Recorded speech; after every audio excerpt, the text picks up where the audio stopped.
Ο Μαροκινός, το 1-0 Ολυμπιακός και τώρα αλλάζουν τα πράγματα.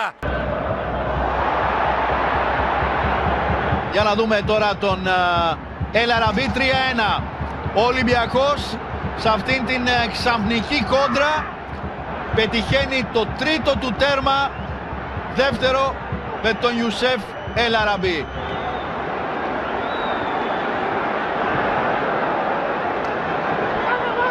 Με την ΑΕΚ. Γιτσομασούρα στον χώρο.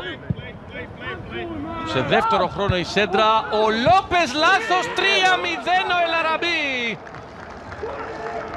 Στο 35. Γκολ δώρο.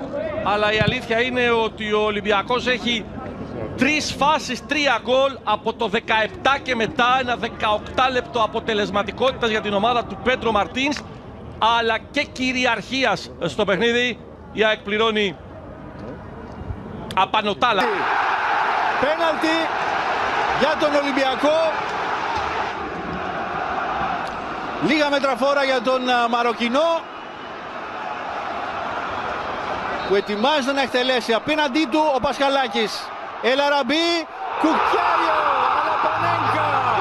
Το γκολ του Μαροκινού, Αλαπανέγκα, όπως χθες ο Καρίμ Μπενζεμά.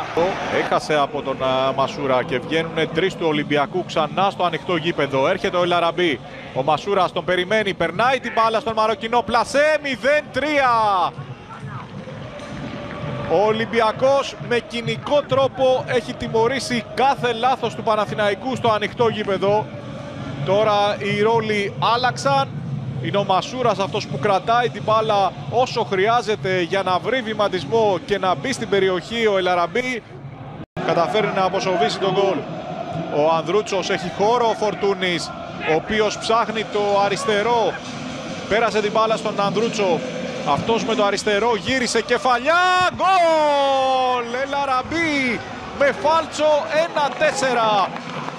Βλέπουμε καταπληκτικό παιχνίδι σήμερα. Ο Παναθηναϊκός ακουμπάει το 2-3 και στην κόντρα επίθεση, αφού οι αμυντικοί του και ο Σα σώζουν το 2-3, κάνει το 1-4 με τον El Arabi.